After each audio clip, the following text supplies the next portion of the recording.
everyone, and welcome back to day 11 of Preptober. I have no more fingers to hold up, and I'm not going to start including my toes, so I guess we'll just drop the hand gesture in the beginning. Today I'm back to talk to you about genres, and I'm going to jump right into it because I do want these videos to be fairly short. So let's go. Now, I'm not going to go a whole lot into genres, but I'm still making a video on it, and I'm sorry if you expect me to go in depth about all the different genres there are. There's just not enough time in this video to do that. But I am going to advise that you look at your Magna Carta from yesterday if you made one. If you didn't, I'm sorry. But look at that and see if you can find anything in that that sort of indicates what kind of genre you might want to work with. Again, it's sometimes linked that if you like to read romance, you might like to write romance. If you like to read fantasy, you might like to write fantasy, and so on.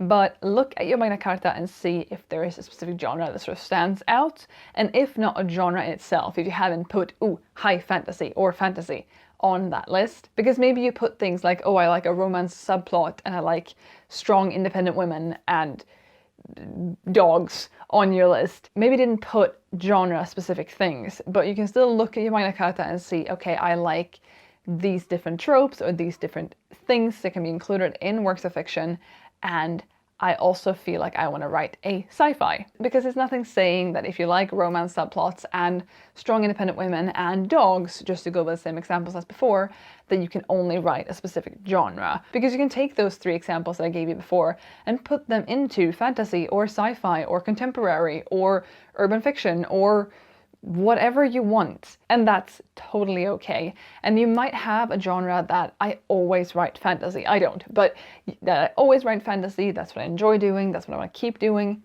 Great, then you know that. But you might also want to take November to experiment, because depending on how much you write during the rest of the year, I am sadly very guilty of mainly getting my writing done in November and for the two camps, and not getting a whole lot of writing done apart from that. I'm getting better, but in the past this was definitely me, and that made me both want to explore, but I also didn't really feel comfortable to explore because I felt like I had to stick with what I always did, because it had been a number of months since I wrote something like that, and I felt like that was the safest option. November might be a great time for you to experiment, and if you don't want to change your main overarching genre, if you still want to keep on writing fantasy, for example, great. But see if you can't include a romantic subplot or a time travel element or something else that you usually don't do, if you still want that experimental part to it, which you may or may not want to do. I'm not here to convince you to do something you don't want to do. I'm just saying it might be a good idea to try if you sort of feel like you don't really know what you want to write, but you might want to explore something new. At the end of the day, it comes down to what you want to do. And sometimes that is playing it safe, and sometimes that's using Nano to step as far out of your comfort zone as you can get, and sometimes it's in between the two. Basically, there is no right or wrong way to do Nano, and that becomes very apparent if you look at how people do it. The way people go about getting to 50k or winning Nano.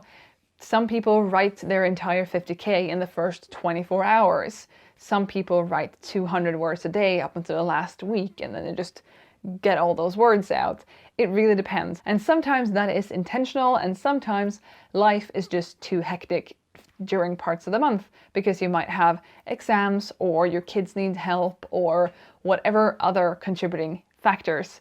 You might not be able to follow the 1,667 words a day thing. That's not what this video is about, but I figured I'd mention it because it popped up in my mind, and there you go. But basically, sit down and figure out what genre you want to write, and there is nothing wrong with mixing genres either. There's a whole array of genres that you can mix, and again, if you want to explore during Nano. Anyway, that is it for this video. Again, I didn't go into depth about any one specific genre because there is not enough time to do that in this video, and I also didn't feel qualified to do it because I don't really experiment all that much with different genres, and I didn't want to get it wrong. But thank you so much for watching. I'll be back with another video tomorrow, and I'll see you then. Bye!